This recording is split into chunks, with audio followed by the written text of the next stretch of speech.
오늘 말씀의 제목은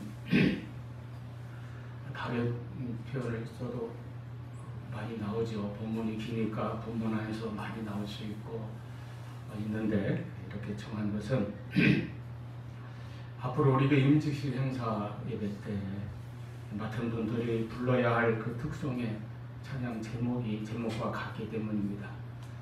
맡으신 분들은 열심히 연습해서 은혜롭고 아름답게 잘 부를 수 있도록 하시기 바랍니다. 이 세상을 살아가는 수많은 사람들, 또 거기에 포함되지만요, 사람들이 자신의 인생을 살아가는 자세, 태도에 몇 가지가 있다고 생각합니다. 하나님을 위해서 하나님께 쓰임받는 사람이 있고, 자기 자신만을 위해서 자기의 방식으로 사는 사람이 있을 것입니다. 또는 세상에 끌려다니며 사는 사람도 있습니다. 즉 우리의 삶을 사는데 하나님을 위해서 사느냐, 자신이나 세상을 위해서 세상의 방식으로 사느냐의 차이가 있겠습니다. 하나님께서는 이 세상에서 하나님의 뜻을 이루시고 하나님의 일을 행하실 때에 사람을 통해서 일을 하십니다. 하나님께서 직접 하시는 것보다 택하신 사람을 통하여 그 일을 이루어나가시는 것이죠. 그 하나님의 일을 위해서 쓰임받고 하나님 위해 사는 사람에게는 먼저 하나님의 부르심이 있습니다. 그 부르심을 소명이라고도 하죠. 모세도 이런 하나님의 부르심을 경험하고 있습니다. 오늘 본문이 그런 내용입니다. 성경에서 하나님의 사람이라고 하면 가장 먼저 그리고 대표적으로 떠오르는 인물이 모세라고 할 수 있습니다. 물론 다 하나님의 위대한 분들의 이야기가 많지만은 모세야말로 하나님의 사람이라는 이 칭호에 가장 잘 어울리는 인물이라고 할 수 있는 것입니다. 그런데 그 같은 모세가 처음부터 위대한 하나님의 사람으로 나타났던 것은 아닙니다. 우리가 흔히 모세의 그 생애를 3등분해서 기억하죠. 모세가 120년을 살았는데 정확하게 40년씩 그렇게 3등분이 됩니다. 이렇게 모세의 생애를 최초로 나눈 분은 초대교회 스데반 집사님입니다. 사도행전 7장에 보면 스데반이 예루살렘에서 한 설교 가운데서 모세의 생애를 회고하는 내용이 있는데 거기에 23절에 모세가 나이 40이 되매 그 형제 이스라엘 자손을 돌볼 생각이 나더니 이렇게 먼저 40년을 구분했습니다. 그 앞에 40년은 애굽의 궁전에서 바로의 아들로 그렇게 지내다가 나이 40이 되었을 때 자기 동족을 위하여 나갔다. 그랬다가 이제 그만 살인죄를 짓고 도망 나가가지고 미디안 광야에서 양치는 목자가 되어서 40년을 또 보냈죠. 거기서 40년 보내는 것도 사도행전 7장 30절에 보면 40년이 참에 천사가 시내산 광야 가시나무 떨기 불꽃 가운데서 그에게 보이거늘 이렇게 밝히고 있습니다. 이렇게 해서 모세의 생애는 자연스럽게 3등분으로 나뉘어지는데 맨 처음 40년은 바로의 궁궐에서 물론 태어나기는 히브리인 자손으로 레위 지파 가운데 태어났지만은 이제 당시의 악법에 의해서 사내아이는 태어나면 다 나일강에 던져버리라 그런 말에 모세도 이제 갈대 상사에 뉘어서 떠내려가다가 바로의 공주가 구해서 그렇게 해서 바로의 궁전에 들어가게 된 것이죠. 거기서 애굽의 모든 지혜와 학문을 배워서 통달했다고 했습니다. 다른 자료들에 의하면 모세가 당시 아주 여러 그 주변에 대한 정복 전쟁에서도 혁혁한 전과와 승리를 거둔 그런 장군도 되고 아주 유능한 그런 지휘관, 행정가 모든 그 분야에 뛰어난 인재였다고 합니다. 그런데 40세가 된 어느 날 자기 동족을 돌아볼 마음이 일어났다고 했어요. 아마 어릴 때 자기의 유모로 들어와서 자기를 키워준, 젖먹이고 키워준 그 친어머니로부터 이 히브리인의 의식과 민족의식, 신앙을 배워 쓰자고 많은 분들이 그렇게 주장을 합니다. 그래서 모세는 자기 동족, 그 애굽에서 학대받고 노예 생활하고 고통당하는 그 동족을 돌아보기 위해서 나갔다가 출애굽기 2장 11절 보니까 그들이 고되게 노동하는 것을 이렇게 보고 있는데 어떤 애굽 사람이 자기 그 동족을 아주 심하게 학대하는 거예요. 아마 영화의 장면처럼 뭐 채찍으로 무자비하게 내리치고 그랬겠죠. 그것을 보고 좌우를 살펴서 사람이 없는 곳을 보고 그 애굽 사람을 쳤는데 그만 죽고 말았습니다. 그래서 그냥 모래에 파묻고 감추었습니다. 13절에 보면 다음날 이튿날 다시 나가보니까 이번에는 같은 동종인 히브리 사람 둘이 싸우고 있는 거예요. 그래서 모세가 그 중에 잘못했다고 생각되는 사람을 나무랐습니다. 그랬더니 그가 폭로하는 거예요. 당신이 어저께는 애굽 사람을 쳐 죽이더니 오늘은 나를 죽이려고 하느냐 하고 막 떠들었습니다. 결국 이것이 다 드러나게 되어서 애굽의 통치자 바로에게까지 이 사실이 알려지게 됐어요. 모세는 이제 도망쳐야 했습니다. 그래서 정신없이 달아나서 먼 그 광야를 건너서 미디안 땅까지 도망갔습니다. 거기에서 십보라라는 여인을 만나서 결혼하고 그의 아버지 즉 장인되는 이드로라고 하는 미디안 제사장의 집에서 말하자면 얹혀 사는 것이죠. 대류사이처럼 그렇게 살면서 이드로의 양떼를 돌보는 목자의 생활을 40년 세월을 보냈습니다. 그렇게 40년 후 그러니까 모세가 이제 80세가 되었을 때에 오늘 본문의 내용이 이어지는 것입니다. 그래서 본문은 미디안의 광야에서 양을 돌보는 그런 목자의 생활을 하고 있는 모세에게 하나님께서 나타나시고 그를 부르신 하나님의 부르심에 관한 내용입니다. 즉 모세가 하나님의 사람으로 부름을 받는 장면에 대한 기록인 것입니다. 그리고 이제 이 부르심을 통해서 그 이후에 40년, 나머지 40년 124될 때까지는 모세는 하나님의 종으로 이스라엘의 용도자로 그들의 출애굽과 광야 행군을 이끄는 그런 생애를 보내게 됩니다. 자, 어느 날 모세는 여느 때처럼 양을 몰며 산기슭을 지나가는데 호렙산이라고 알려진 그 산이죠. 지나가는데 거기서 신비한 광경을 보았습니다. 저 중턱쯤에 떨기나무 하나가 거기에 불이 붙어서 불꽃이 타오르고 있는데 자세히 보니 그 떨기나무가 타서 사그라지거나 재가 되어 없어지거나 하지 않는 그런 광경인 것입니다. 불은 무언가를 태워가지고 그래서 이제 불꽃이 타오르는 건데 그 떨기나무에 붙은 불은 떨기나무를 전혀 태우지 않고 스스로 타고 있었어요. 다른 재료를 필요로 하지 않고 스스로 타오르고 스스로 불꽃을 발하고 있었다는 것입니다. 아마 상징적으로 하나님의 그와 같은 속성을 보여주는 광경으로 보입니다. 하나님께서 나는 스스로 있는 자 아니라 하신 말씀처럼 다른 어떤 재료의 도움 없이도 스스로 타오르고 스스로 불꽃이 꺼지지 않는 그러한 불로 하나님께서는 모세에게 나타나시고 모세를 부르셨습니다. 그리고 모세가 다가가니까 하나님의 음성이 들려왔어요. 네가 서 있는 땅은 거룩한 곳이니 내 신을 벗어라. 그러면서 이제 모세에게 차근차근 우리가 아까 본문을 같이 읽고 들었습니다마는 모세에게 앞으로 그가 해야 할 일을 알려주었습니다. 너는 이제부터 애굽 땅에 가서 그 땅에서 그렇게 고통당하고 있는 고초를 겪고 있는 그 학대에 신음하고 부르짖고 있는 너의 동족 내 백성 이스라엘을 그 땅에서 구하여 내라 하고 모세에게 위대한 사명을 맡겨주었습니다.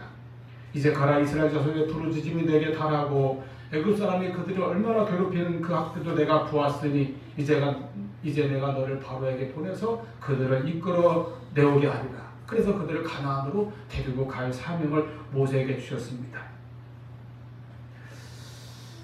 이제 이것이 하나님의 부르심인데 여러분 하나님께서 이렇게 어떤 일을 위해서 하나님의 사람들을 하나하나 부르실 때에 그 부르시는 방식은 다양합니다. 물론 구약 시대에는 하나님께서 택하신 종들을 직접 부르시고 직접 말씀하신 경우가 가장 많죠. 오늘 본문의 모세처럼 또 사무엘도 밤에 잠을 자다가 들려오는 음성을 통해서 하나님의 부르심을 받습니다. 이사야는 성전에 들어갔다 하나님의 거룩한 임재를 체험하고 하나님의 음성을 통해서 또 사명을 받고 내가 여기 있나이다 나를 보내소서 이렇게 응답하고 나갑니다. 대부분의 예언자들에게 하나님 말씀이 임하거나 성령의 감동이 임할 때 이렇게 직접 부르시는 방법을 많이 사용하셨습니다.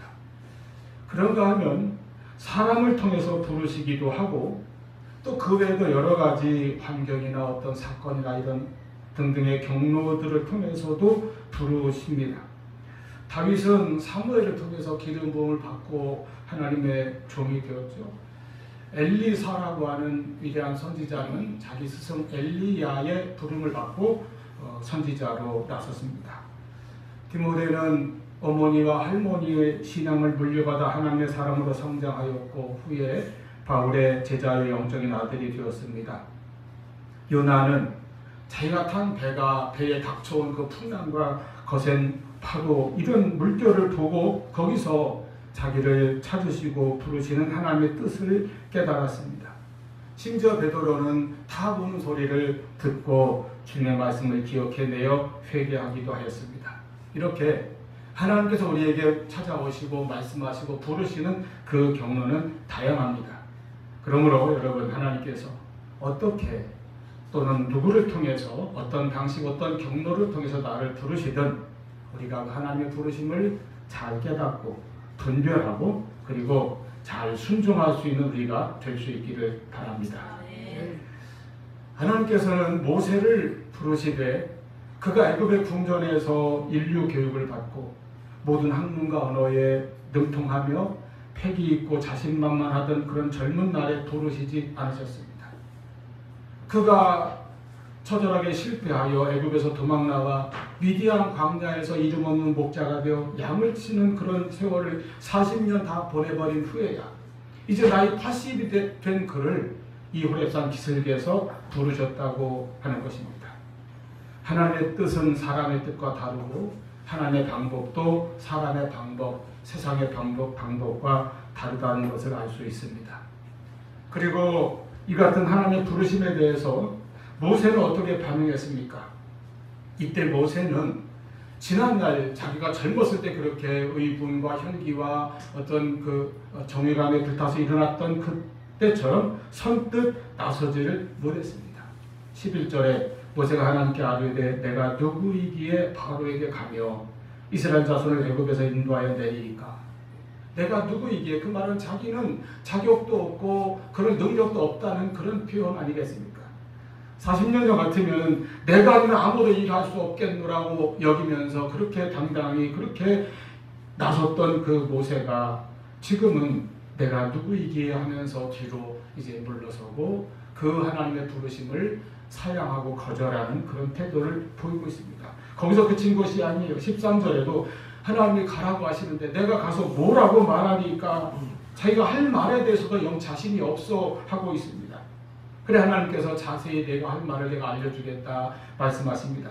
그럼에도 불구하고 모세는 다시 한번 그리고 거듭거듭 얼마나 여러 번 이 하나님의 부르심에 대해서 거절하고 사양했는지 몰라요. 4장 1절에 보면 모세가 대답하여 이르되 내가 가서 아무리 말해도 그들이 내 말을 믿지 않고 나를 받아들이지 아니하지 않겠습니까? 그래 모세가 하나님께서 모세에게 두 가지 기적을 보이셨어요. 그의 손이 잠시 문둥병에 들어갔다가 깨끗이 낫는 그런 기적도 베풀어 주시고 그가 들고 있던 지팡이를 땅에 던져니까 뱀이 되었다가 다시 꼬리를 잡으니 다시 지팡이가 되고 이렇게 보여주시고 그리고 또 약속도 하셨어요. 내가 이 지팡이로 나일강을 치면 피가 될 것이다. 물론 후에 바로 이루어진 일입니다만 이렇게까지 하셨어도 모세는 4장 10절에 보면은 모세가 여호와께 아뢰되 주여 나는 본래 말을 잘하지 못하는 자니이다. 주께서 주의 종에게 명령하신 후에도 역시 그러하니 나는 입이 뻣뻣하고 혀가 둔한 자니이다. 하고 자꾸 자기 어떤 약점, 단점, 못하는 것만 앞세워서 이 하나님의 부르심을 사용하고 있습니다. 하나님께서는 이제 가라 하고 거듭거듭 말씀하십니다. 그랬더니 13절 모세가 이르되 오 주여 보낼 만한 자를 보내소서. 자기는 아니라는 것이죠. 마침내 14절에 여호와께서 모세를 향하여 노하여 이르시되 네가 그렇게 말을 못하면 네 형 아론과 같이 가면 될 것이 아니냐. 아론이 말을 잘하니 네가 같이 갈 수 있도록 내가 그를 보내리라. 그리고 17절에 너는 이 지팡이를 손에 잡고 이것으로 이적을 행할지니라. 이렇게 3장부터 4장까지 자세히 한번 헤아려 보면은 하나님의 이 부르심에 대하여 모세가 5번이나 사양하고 거절하는 것을 볼 수가 있습니다. 자꾸 이런저런 구실과 변명을 앞세워서 거절하고 있어요. 모세는 하나님의 부르심을 받을 때에 나이가 80이나 되었고 40년 전 자기가 성급하게 나섰다가 실패했던 자신의 그 실패에 대한 기억과 상처 그리고 현재 자기의 이 약하고 초라한 모습을 생각하며 자꾸 그렇게 부정적인 생각을 하고 부정적인 반응을 보이고 있습니다. 여기서 우리는 모세를 부르시는 하나님의 부르심과 그 부르심에 대한 모세의 답변 또는 모세의 반응을 보면서 하나님의 부르심에 담겨있는 깊은 의미를 생각해보고 함께 은혜를 나누려고 합니다. 여러분, 첫째, 하나님의 부르심에는, 즉 하나님의 일을 하는 데에는 너무 늦은 때 혹은 너무 늦은 나이라고 하는 것은 없다고 하는 사실입니다. 모세는 아마 자기는 너무 늦었다고 생각했을 것입니다. 이제는 나이가 너무 많고 40년이나 허송세월하여서 머리도 이제는 굳어졌고 몸도 예전 같지 않고 뭐 알아주는 사람도 없고 예전에 그 패기와 리더십과 지혜도 다 이제 흐려졌는데 이제 내가 무언가를 새롭게 하거나 어떤 큰일, 중요한 일, 더욱이 하나님의 일을 하기에는 너무 늦었다고 생각했을 것입니다. 그러나 여러분, 하나님께서는 우리 인간의 때와 시간을 초월하여 역사하시고 하나님의 뜻을 이루어 나가시며 그 일을 위해서 우리를 부르시는 것입니다. 하나님의 어떤 때가 우리 삶 가운데 들어오는 그 시간을 우리가 흔히 카이로스의 시간이라고 하죠. 우리는 흘러가는 시간 속에서 살지만은 하나님은 시간의 주인이 되십니다. 하나님께서 우리를 부르시면 그때가 바로 가장 정확하고 가장 적합한 시간이 되는 것입니다. 하나님께는, 그리고 하나님의 부르심에는, 또 하나님의 일에는 너무 늦은 때라고 하는 것은 없다고 하는 것을 기억하시기를 바랍니다. 그리스도인은 지난 것을 잊어버리고 언제나 앞을 향해 나아가는 사람들입니다. 빌립보서 3장 13절 말씀대로 오직 한 일, 즉 뒤에 있는 것은 잊어버리고 앞에 있는 것을 잡으려고 14절 표대를 향하여 그리스도 예수 안에서 하나님이 위해서 부르신 부름의 상을 위하여 달려가노라. 그러므로 그리스도인은 언제나 하나님이 부르시는 지금이 나에게 가장 중요한, 그리고 하나님께서 주신 시간인 것을 기억하시기를 바랍니다. 지금이 은혜 받을 만한 때요, 지금이 구원의 날인 것처럼 또한 지금이 우리가 하나님을 위해서 살 때요, 지금이 하나님의 일을 할 때인 것입니다. 신앙은 뒤로 물러서는 것이 아니라 앞으로 나아가는 것입니다. 지난날에 매이는 것도 아닙니다. 신앙은 이전 것은 잊어버리고 지금을 하나님께 드려서 지금 하나님께서 기뻐하시는 나의 삶을 살아가는 것입니다.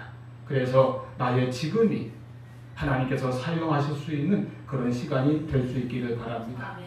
하나님의 일에는 늦는 일도 없고 또 너무 늦은 나이도 없는 것을 잘 보여준 인물이, 대표적인 인물이 갈렙입니다.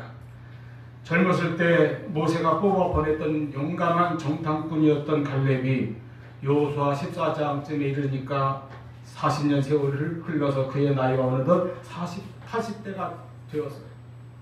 여호수아 14장 10절 이하에 갈렙이 여호수아에게 한 말입니다. 오늘 내가 85세로 돼 모세가 나를 보내던 날과 같이 오늘도 내가 여전히 강건하니 내 힘이 그때나 지금이나 같아서 싸움이나 추리에 능히 감당할 수 있으니 그 말에 여호와께서 말씀하신 이 산지를 내게 주소서.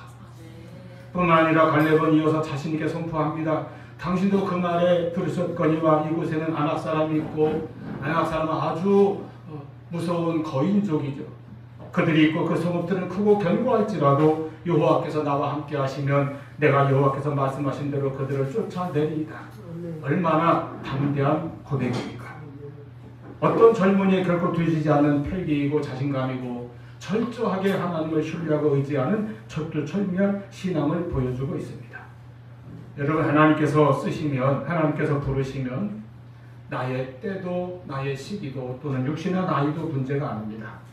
모세도 80세에 이렇게 부름을 받았지만 일단 하나님께서 그를 쓰시자 신명기 34장 7절에 보세요. 모세가 죽을 때 나이가 120세나 그때까지 그 눈이 흐리지 아니하였고 기력이 쇠하지 아니하였더라 하였습니다. 하나님께서 쓰시는 데는 나이도 노년도 또는 시기도 문제가 되지 않습니다. 아무도 그런 걸 하나님 앞에서 자기 인생에서 너무 늦었다고 생각해서는 안 됩니다. 다시 말씀드리지만 신앙은 현재이고 하나님의 부르심도 현재입니다. 따라서 나의 순종도 헌신도 항상 현재가 될 수 있기를 바랍니다. 하나님 앞에서는 그 누구도 결코 늦지 않습니다. 항상 오늘 결단하고 지금 순종하고 오늘 일어나서 하나님의 일에 쓰임받는 우리가 될 수 있기를 축원합니다. 두 번째로 하나님을 위해서 살아가는 데는 과거의 어떤 실패도 문제가 될 수 없습니다. 모세가 지금 이렇게 하나님의 부르심 앞에서 계속 소극적인 반응, 나가서 부정적인 반응을 계속 반복적으로 나타내고 있는데 그 원인은 자기가 이렇게 나이가 너무 많고 너무 늦었다는 그런 생각도 있지만 또 하나 그의 마음속에 깊이 자리 잡고 있는 지난날 40년 전에 자신의 그 잘못과 실패에 대한 기억 때문이었을 것입니다. 그 실패에 대한 기억이 자꾸 그로 하여금 이렇게 자신 없고 소극적이고 부정적인 생각을 갖게 만들었을 것입니다. 여러분, 그런데 이 세상에서 과거에 실패 없는 사람은 아무도 없습니다. 인생을 한 번도 실패하지 않고 쭉 성공의 탄탄대로만 걸어온 사람은 없습니다. 그런데 사람이 어떤 때는 자신의 어떤 실패에 대해서 너무 관대하고 둔감해서 같은 잘못이나 실패를 자꾸 되풀이하는 그런 모습이 있는가 하면 반대로 어떤 때는 자기의 지난날의 실패나 과오에 대하여 너무 민감하여 용서하지 못하고 스스로 용서하지 못하고 그 기억을 벗어버리지 못해서 그래서 자꾸 더 주저앉고 더 후퇴하고 더 부정적이 되는 사람도 있습니다. 우리는 자신의 실패한 것들만 후회스럽고 견딜 수 없어서 탄식하며 늘 그렇게 패배의식에 잡혀 지내서는 안 될 것입니다. 하나님은 지금 우리를 부르시고 지금부터 우리를 붙잡아 주시고 나와 함께 하셔서 하나님의 위대한 일에 사용하시고 하나님의 일에 동참시키시는 것입니다. 하나님은 완전한 사람만 찾아서 쓰시는 것이 아닙니다. 지난날에 어떤 실수나 실패, 잘못이나 헛물이 있다고 해서 하나님께서 영영 외면하시고 버리시는 것도 아닙니다. 우리가 혹 불완전하고 어떤 실패, 상처나 약점이나 헛물이 있다 할지라도 하나님께서 우리를 다시 부르시고 하나님의 사람으로 사용하시는 것입니다. 성경에는 전부 그런 사람들의 이야기예요. 다윗을 보세요. 그 누구보다도 더 심한 죄를 지었습니다. 그러나 그는 철저히 회개하고 다시 하나님 앞에 붙들려 하나님의 사람으로 살았습니다. 아까 말했던 요나는 어떻습니까? 불순종하여 자기 길로 가다가 풍랑을 만나 돌이켜 하나님의 일을 다시 감당하였습니다. 주님을 부인하였던 베드로도, 그리고 회심하기 전에 교회를 그렇게 핍박하던 바울도 결국 다시 하나님께 붙들려 하나님의 사람으로 살았습니다. 삭개오가 오직 물질만을 위해서 그렇게 지독하게 살아왔던 지난날의 그 모습을 잘 아시는 주님께서 그를 부르시고 그의 집에 들어가 함께 식사를 나누시고 그리고 선포하셨습니다. 오늘 구원이 이 집에 이르렀으니 이 사람도 아브라함의 자손이로다. 여러분, 어떤 과거의 실패가 있었던 사람들도 또는 지난날의 약점이나 잘못이나 어떤 후회스러운 모습이 여전히 남아있는 그런 사람들도 하나님께서는 다시 사용하십니다. 예레미야 18장에 보면 하나님께서 예레미야에게 너 저기 가서 일하는 토기장의 집에 가서 한번 일하는 걸 보아라 하고 보내셨어요. 토기장에 일하는 모습을 지켜보는데 이렇게 농로 위에 흙을 빚어서 돌리면서 그릇을 만들다가 어쩌다 보니까 하나가 파상한 것이 나왔어요. 이가 빠졌든지 뭐 금이 갔든지 버린 건 나왔습니다. 어떻게 하나 보니까 그걸 버리는 것이 아니라 그걸 다시 고치고 다시 만들어서 자기가 보기에 선한 그릇이 될 때까지 다시 만드는 것을 보게 하셨습니다. 이것이 이스라엘을 대하시는 하나님의 방법이고 하나님의 태도인 것을 예레미야에게 실례로 알려주십니다. 죄를 짓다 잡혀온 여인을 보세요. 사람들은 저마다 그녀의 과거의 잘못과 죄를 가지고 정죄하고 심판하고 돌을 들어 치료하는데 열을 올렸습니다. 그러나 예수님께서는 나도 너를 정죄하지 아니하노니 가서 앞으로는 죄를 짓지 말라고 하셨습니다. 우리에게는 이 앞으로는 이 중요하다고 하는 것입니다. 우리의 지난 날을 벗고 항상 우리의 앞길을 하나님께 맡기고 우리의 앞으로 더욱 하나님의 부르심에 늘 순종하며 담대하게 나아가는 우리 모두가 될 수 있기를 바랍니다. 세 번째로 하나님의 부르심에는 그래서 그 부르심을 받고 하나님의 일을 하는 데에는 나의 현재의 어떤 약점이나 약함 또는 어떤 악조건 같은 것이 문제가 되지 않는다고 하는 사실입니다. 모세가 하나님의 부르심에 이렇게 사용하고 거부하는 데 사용한 그의 답변을 살펴보면은 그는 현재 자기 자신을 아무 능력도 자격도 실력도 갖추지 못한 사람으로 그렇게 자기를 간주하고 있어요. 내가 누구이길래, 내가 무엇이라고 이렇게 자꾸 말하지 않습니까? 그리고 내가 가서 말해도 저들은 내 말을 믿지 않을 겁니다. 이렇게 자꾸 뒤로 물러서려고 합니다. 4장 10절에 나는 본래 말을 잘하지 못하는 사람입니다. 그러니 13절 보낼 만한 사람을 보내소서. 우리는 이 모습에서 모세의 엄청난 불안감을 느낄 수 있습니다. 그에게서 자신감은 하나도 보이지 않습니다. 그는 스스로 자기가 하나님의 부르심에 또는 하나님의 일을 하는데 부적격자라고 여기고 있습니다. 머릿속에 또는 그의 마음에 자기의 능력 부족만 가득 차 있는 상태라고 하는 것이죠. 그래서 한 신학자는 이러한 상태를 모세의 만성 불안이라고 그렇게 표현했습니다. 아주 정확한 표현이라고 봐요. 하나님께서 부르실 때 모세는 만성적인 자신감 상실 상태였다는 것입니다.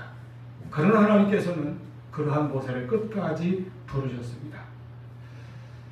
많은 사람들이 자신의 어떤 약함이나 약점 또 여러 가지 조건의 어려움을 생각해서 위축이 되고 스스로를 자꾸 뒤로 후퇴하고 있습니다.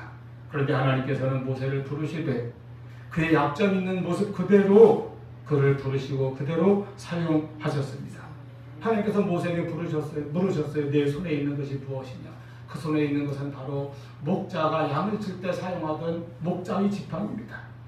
그런데 그것을 가지고 모세에게 하나님의 일을 맡기신다고 해서 어떤 새로운 능력 있는 황금 지팡이를 새로 만들어 주신 것이 아니라 내가 지금까지 쓰던 걸 가지고 가서 애굽 땅에 가서 능력을 행하고 기적을 행하고 내 백성을 이끌어내라.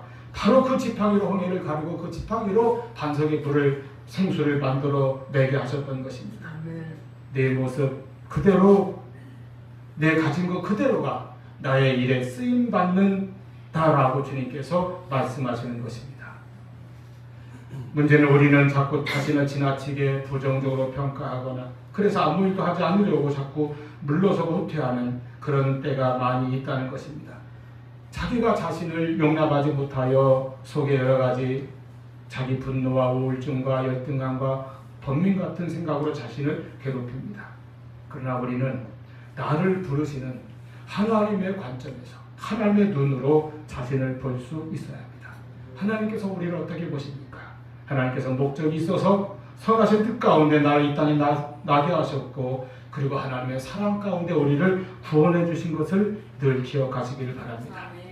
죄 가운데 살다 영원히 멸망할 수밖에 없는 우리들을 위하여 독생자를 보내주셔서 십자가에서 희생의 제물로 죽게 하시고 그래서 우리를 구원해 주신 그 하나님의 값비싼 대가를 기억하시기를 바랍니다. 그러므로 이제 그 하나님 앞에서 나를 인정하고 나를 귀히 여기며 하나님 위해서 살아야겠다고 하는 믿음을 가져야 할 것입니다. 그리고 하나님이 나와 함께 하심을 또한 믿어야 합니다. 모세가 그렇게 계속 불안해할 때에 계속 부정적인 생각에 얽어매여 있을 때에 하나님께서 약속하셨습니다. 12절 하나님이 이르시되 내가 반드시 너와 함께 있으리라. 만성 불안을 가지고 있는 모세에게 불안한 자들의 주님 되시는 여호와 하나님께서 함께 하신다고 약속하셨습니다. 여러분 하나님 약속하신 대로 하나님 우리와 함께 하십니다. 그러므로 담대한 믿음과 용기로 나갈 수 있기를 바랍니다. 훗날 모세가 죽고 그의 젊은 후계자 여호수아가 이제 모세의 뒤를 잇게 되었을 때 그가 얼마나 불안했겠습니까? 얼마나 두려웠겠습니까? 그때 여호수아 1장 1절부터 9절까지 그 짧은 구절에서 하나님께서 여호수아에게도 내가 너와 함께 하겠다고 5절에 9절에 거듭 말씀하시고 그러므로 너는 강하고 담대하라는 똑같은 말씀을 6절, 7절, 9절에서 계속 반복해서 하신 것을 볼 수가 있습니다. 하나님이 함께 하심으로 담대하라는 말씀입니다. 또한 오늘 우리는 예수 그리스도 안에서 하나님께서 이렇게 나와 함께 하심으로 빌립보서 4장 13절 말씀 위대한 신앙 고백을 할 수 있기를 바랍니다. 내게 능력 주시는 자 안에서 내가 모든 것을 할 수 있느니라. 아멘. 모세가 양을 치던 지팡이를 가지고 하나님의 능력과 기적을 행하였던 것처럼 우리도 하나님께서 지금까지 나에게 주신 나의 모습, 나의 달란트, 나의 건강, 나의 시간, 물질, 재능을 가지고 하나님의 부르심에 응답하며 순종하며 헌신하며 하나님의 나라 하나님의 일을 위하여 쓰임받고 하나님께 영광 돌리는 삶을 사시기를 축원합니다. 기도하시겠습니다.